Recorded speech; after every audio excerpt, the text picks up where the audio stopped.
दोस्तों एनपीसीआई की तरफ से बहुत ही अच्छी गुड न्यूज़ निकल कर आया है। सबसे पहला तो है 2FA को लेकर और दूसरा है डिवाइस को लेकर। जैसे कि आप लोगों को बहुत सारे कंपनी के द्वारा मेल आया होगा, जो यहाँ पे स्क्रीन पे दिख रहा होगा कि 28 जून से ही 2FA को हटा दिया गया है। 2FA हटाने का ये मतलब हुआ कि रिटेलर केवल दिन में अपना एक बार थंब लगाएंगे आईडी लॉगिन करते समय, उनके बाद पूरे दिन उसकी आईडी एक्टिवेट रहेगी और वो जो है AEPS का काम कर सकता है।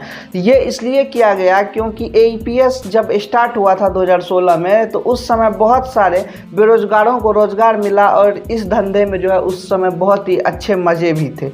लेकिन इनका जो है गलत इस्तेमाल स्टार्ट कर दिया फ्रॉड लोगों ने, और जिनके बाद जो है लगातार एनपीसीआई को नए नए नियम लाना पड़ा और इनसे जो है काफ़ी ज़्यादा बिजनेस प्रभावित हुई AEPS का। और इनसे क्या हुआ कि अगर हम लोग और आप लोग भी कर रहे होंगे तो एक समय मन ये कर रहा होगा कि AEPS का धंधा छोड़ के किसी और चीज़ में शिफ्ट हो जाए, इनका कोई भी फ्यूचर नहीं है।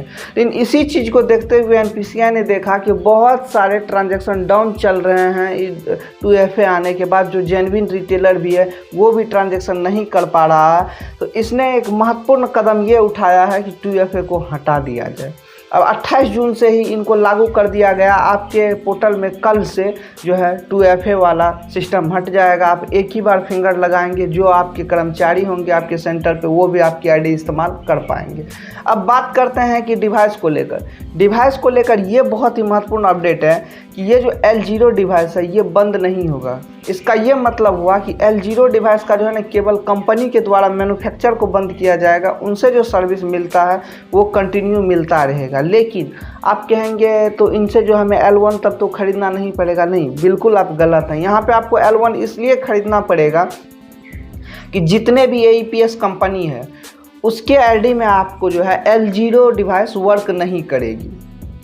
आप केवल जो है AEPS वाला काम छोड़ के अगर अदर चीज़ के लिए, जैसे आपके पास अगर SBI का कियोस्क है या फिर जो है बैंक ऑफ बड़ौदा का या फिर किसी भी बैंक का कियोस्क है, तो वहाँ पे आप देखेंगे कि L0 डिवाइस से भी काम हो रहा है और L1 डिवाइस से भी काम करता है। इन दोनों में पहले हम फ़र्क समझते हैं। L0 डिवाइस से वही लोग काम कर पाएंगे जो CIF ट्रांजैक्शन करते हैं, और L1 डिवाइस से आधार वाला ट्रांजैक्शन होगा। यानी L0 डिवाइस से आधार वाली कोई भी ट्रांजैक्शन होने वाला नहीं है।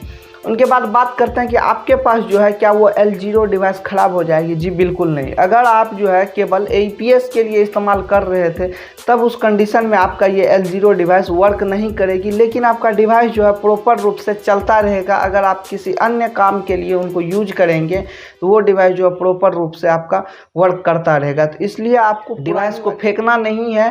हो सकता है कि आप दूसरे तीसरे काम में उनका यूज ला सकते हैं। तो दोस्तों आपको ये जानकारी कैसा लगा, आप हमें कमेंट सेक्शन में कमेंट करके ज़रूर बताइए।